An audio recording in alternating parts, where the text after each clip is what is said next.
Greetings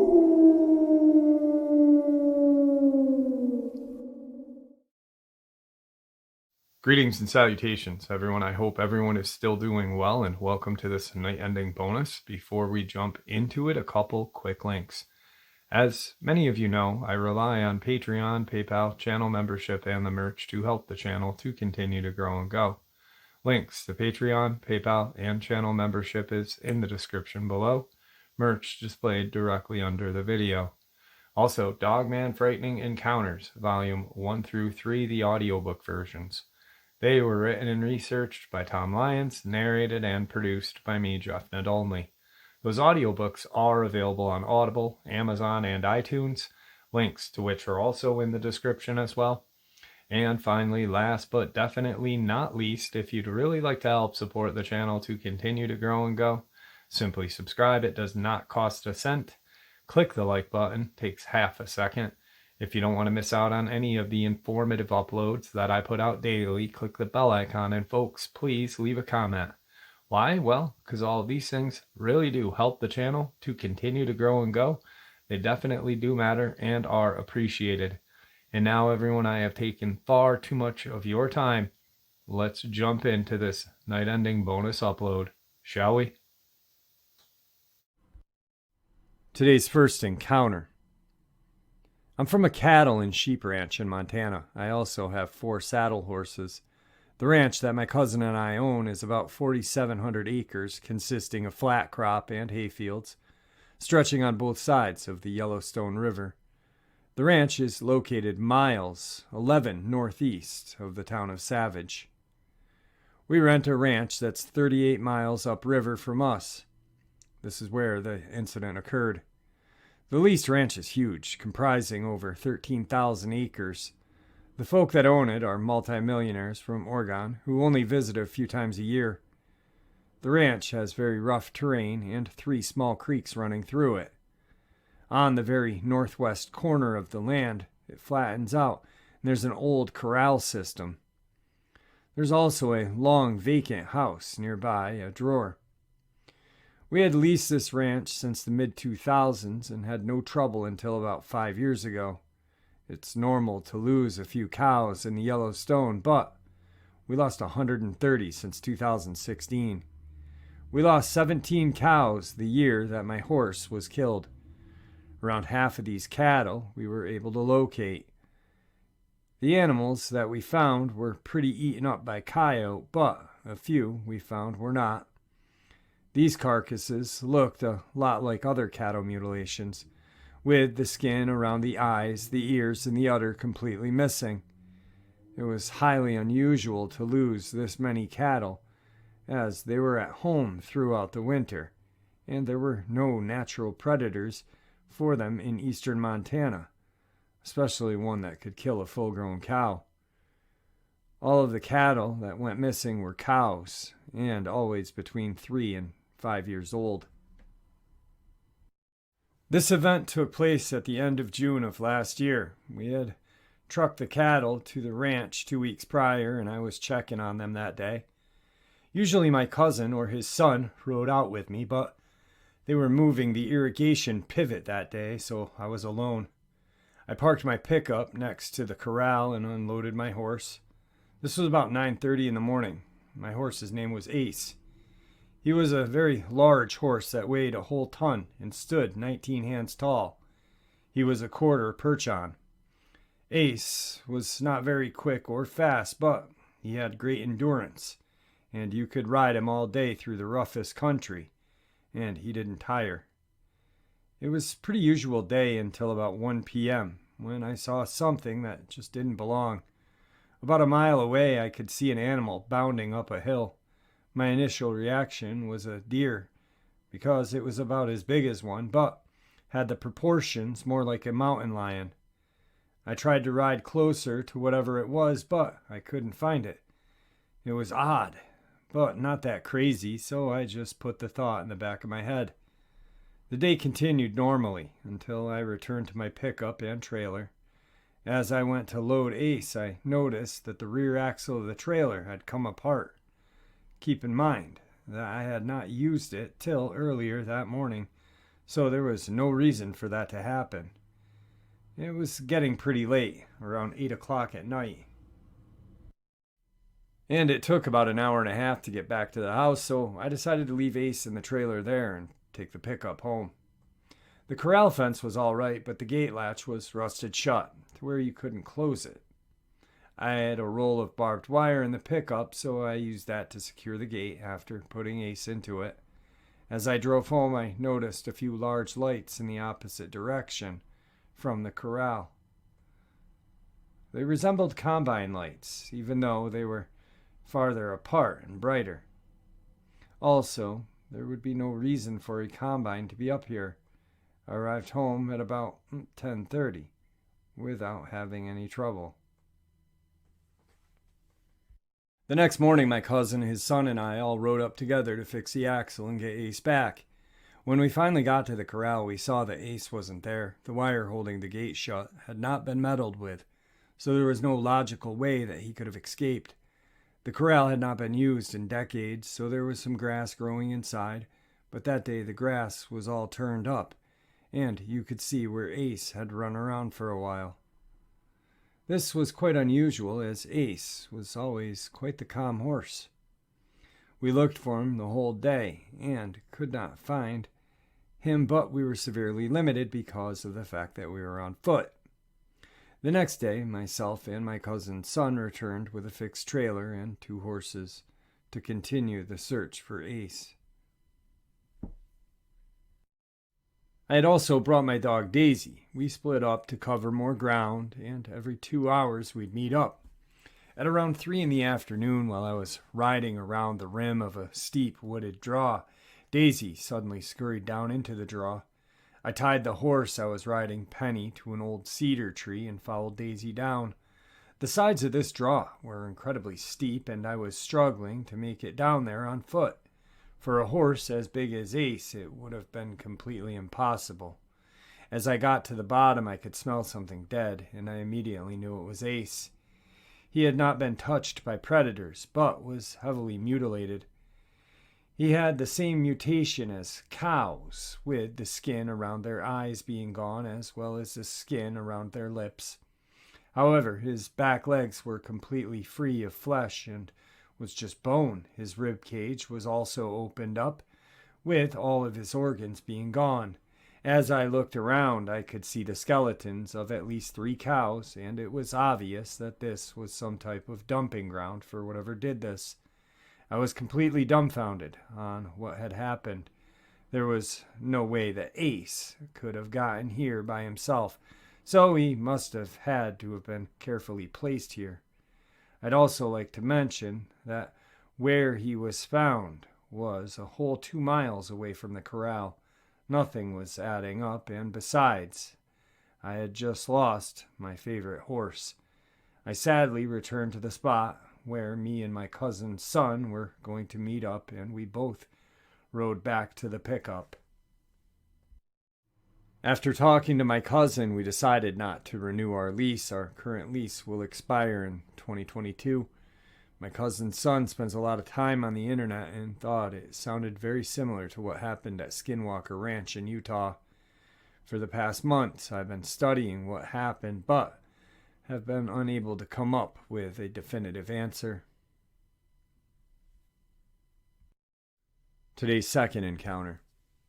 I'm sure people laugh when they hear stories like this, but I can't. I was face to face with what I can only describe as a werewolf in 1987 in southern Illinois.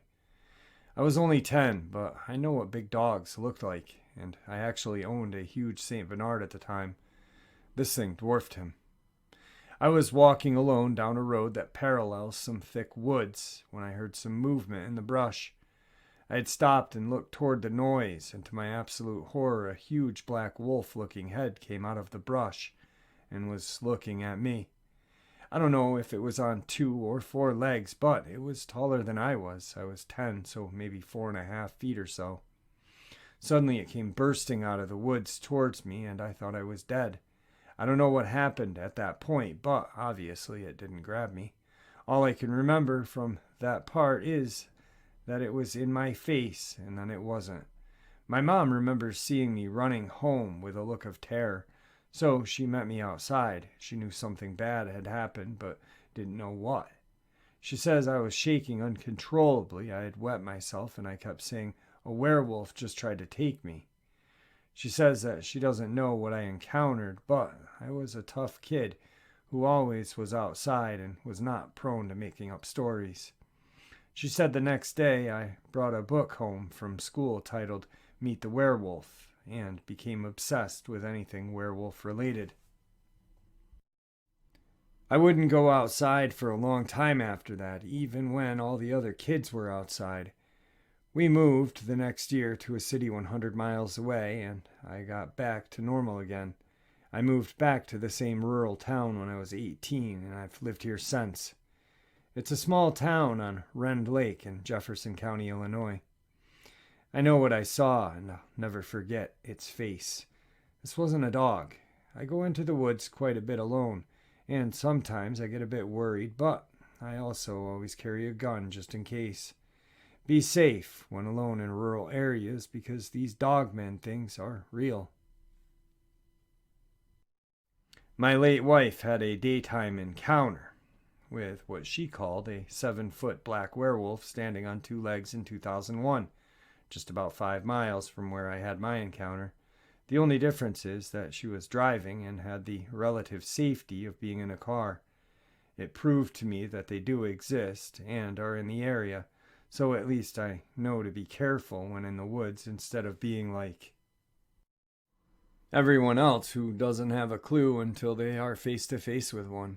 It's scary to know they are real, but I think it's better to be aware of them, so I know to take precautions when I'm in the woods.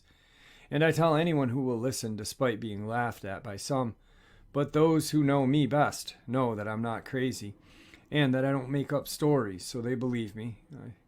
I think telling them will keep them out of harm's way, or at least make them a little more cautious about being out there alone.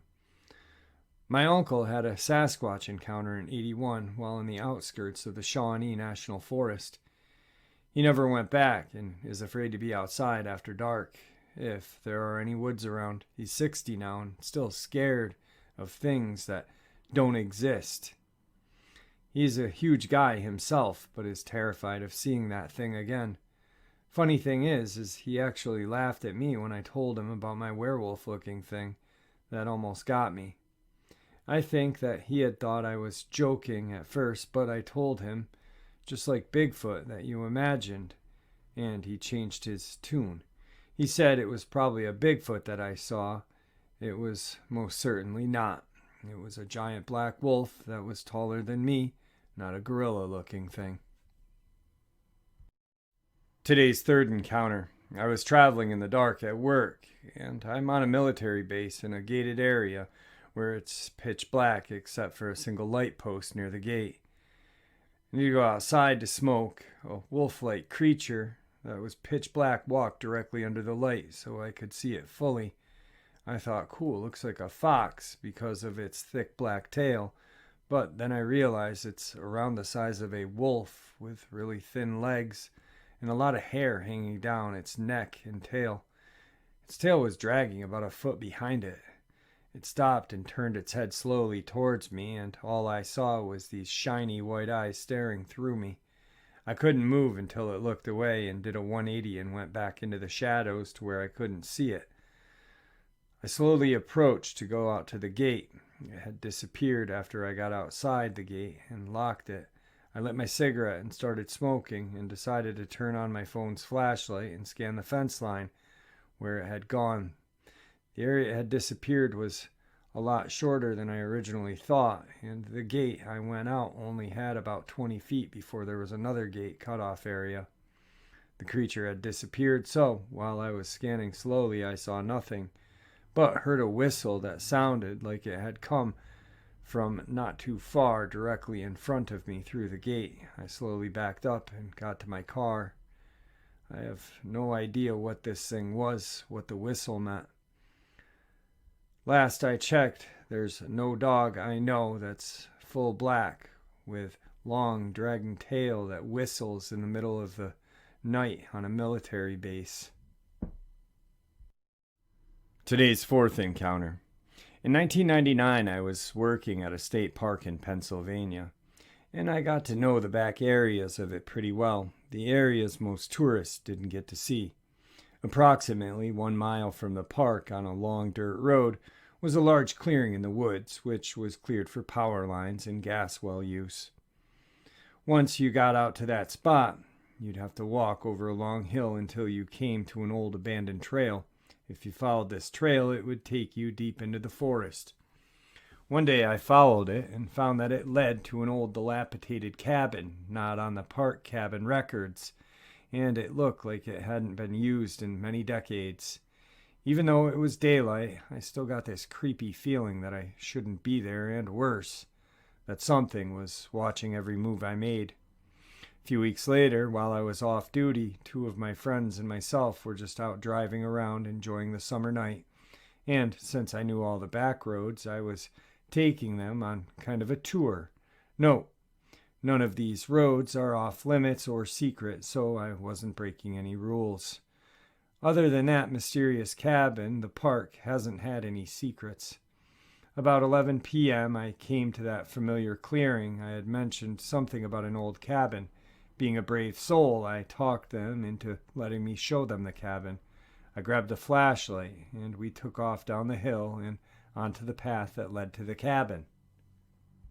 I took the lead and we walked halfway when all of a sudden my light flashed on something on the right side of the path. Almost immediately I stopped and said, "Did you guys see that?" To which they responded, "See what?" As I panned the light back to the right side of the road, I said, "That."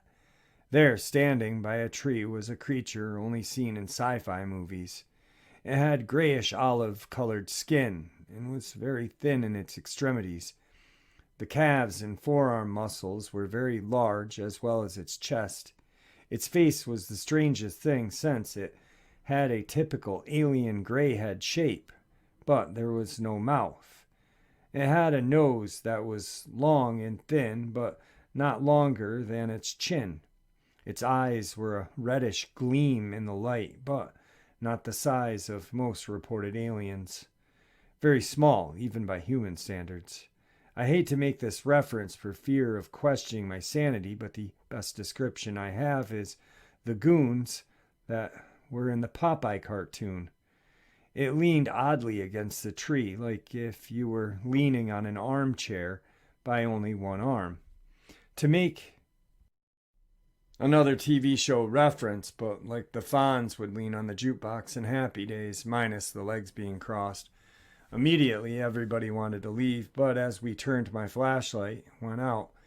My friends told me to quit messing with them and turned the light back on, to which I informed them that I wasn't messing with them and to keep moving now that I was at the back of the group. I frantically continued to beat my flashlight, trying to get it to work again.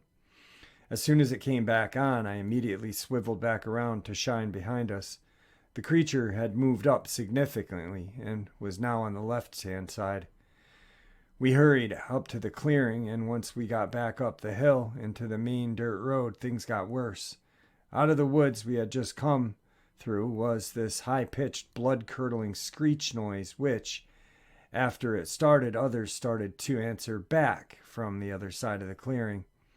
The fact that I was a park ranger, had been in the woods all my life, and had a degree from Penn State in wildlife management means I've heard a lot of noises in the wild, but have never heard a sound like that before. I know it was not any kind of owl, bobcat, bear, bird, porcupine. You get the drift. Once I told my dad about the encounter. He told me it could have been a chupacabra, which I had never heard of before, and as far as aliens go, never believed in them until recently. Months went by without incident.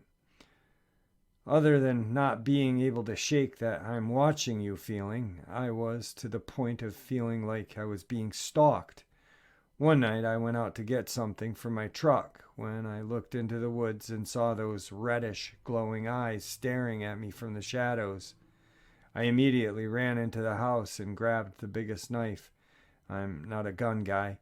To which my dad asked me what I was doing. I told him I was tired of feeling stalked and was going to face this thing. He told me that he was coming with me, but all along I knew he never truly believed me or my encounter. When we got outside, he nonchalantly asked, "Okay, where did you see this thing?" And I pointed to the spot, to which he directed his flashlight, much to his disbelief. There it was, and as soon as the light hit it, tore off into the deep woods. My dad, an ex-Marine who served proudly during Vietnam, yelled at me to get back into the house with fear in his voice. To this day, it still creeps me out telling the encounter, and my hands shake even while I'm typing this to recall it. I'm now in my 30s with a wife and kids, but even now, when I go outside at night, I still feel watched to the point that when I get a really strong feeling, my wife won't let me leave the house without her. Just as a side note, for the first 5 years of our relationship, she too would catch sight of this creature, but mostly as it was going into the shadows. As a further note, if anyone is questioning it, there is no drugs, alcohol, or any other substance involved during this or any other encounter I've had. All right, everyone, on to tonight's bonus park ranger encounter. Jeffrey, how are you? I hope you are well. Long-time listener, first time sharing these with anyone other than friends and family. Let's get right to it, brother. So I live in the northern Maine woods, and my family has for generations. My great-great-granddad was a logger, and so on all the way down to my dad. I work for the Maine Bureau of Parks and Lands. Needless to say, I grew up in the woods. To be honest, the nearest paved road from my house is about 30 miles.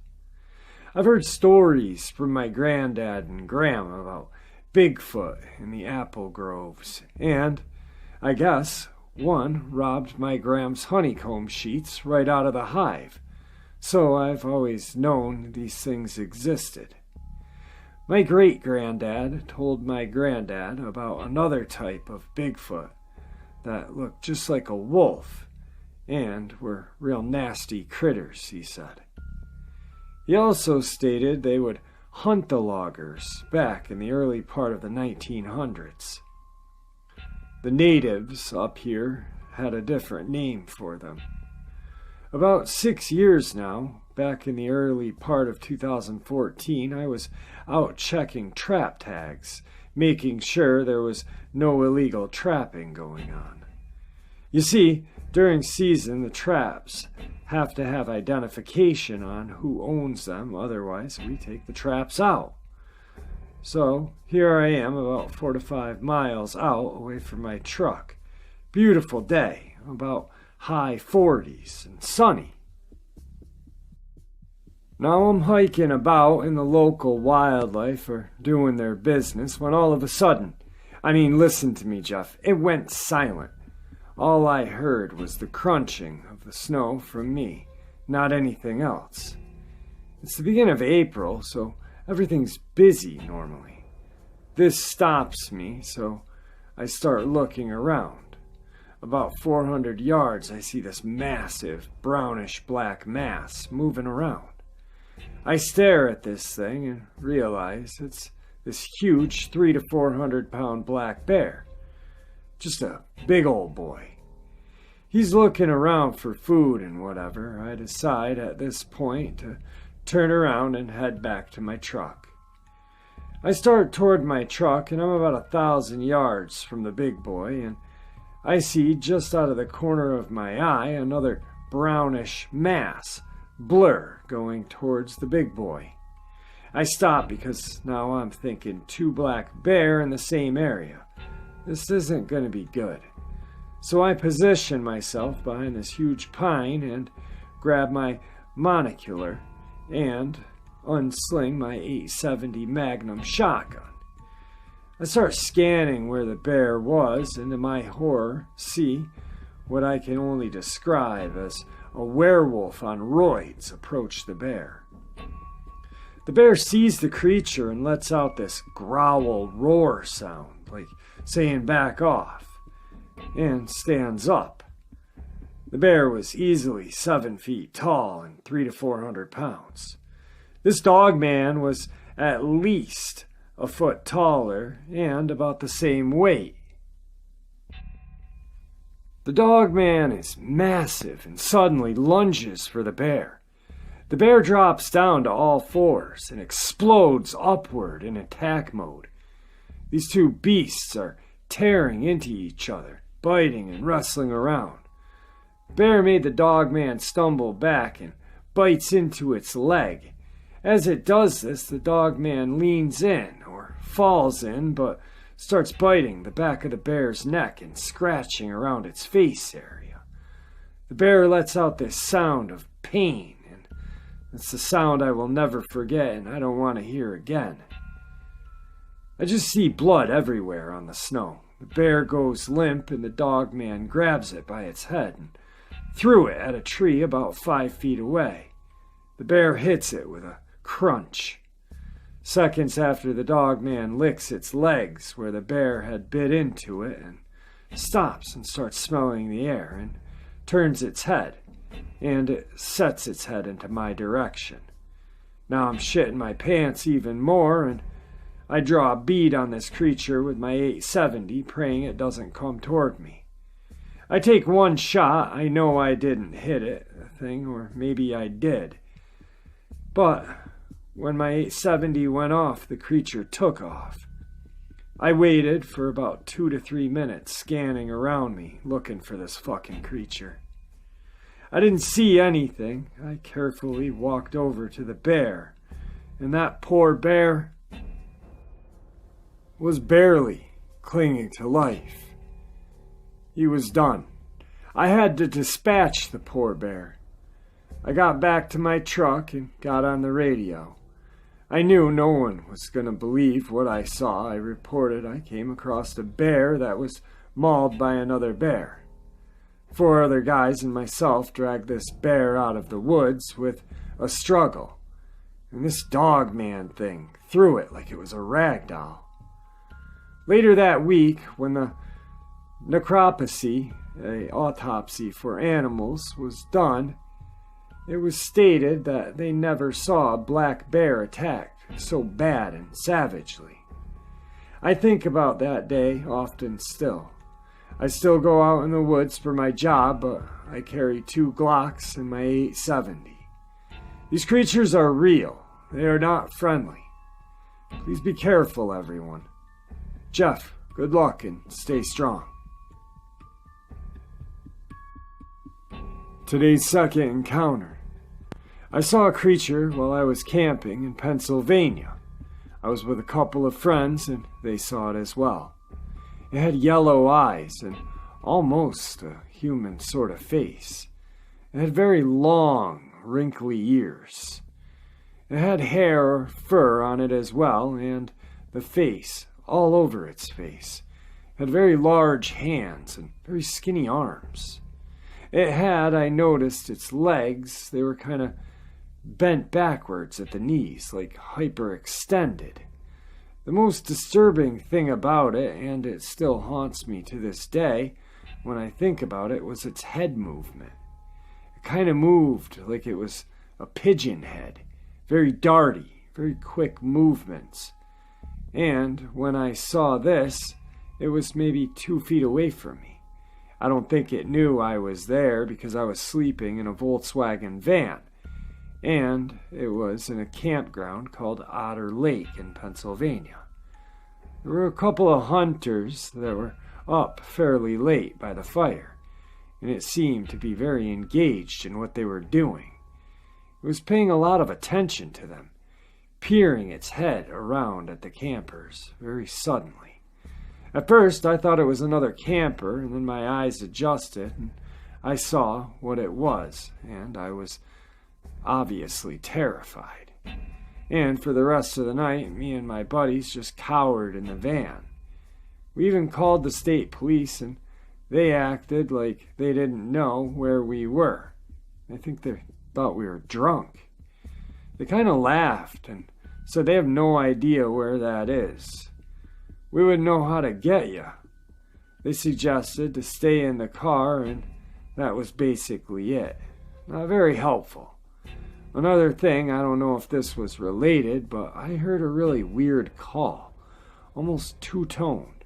Almost like a scream and another call all in one. Today's third Dogman encounter. Worthington State Park, New Jersey, August 23rd, 2015. Roughly 1 in the morning. On a bright night. A large dogman was spotted. It had a large head, featured tall pointed ears with a long muzzle.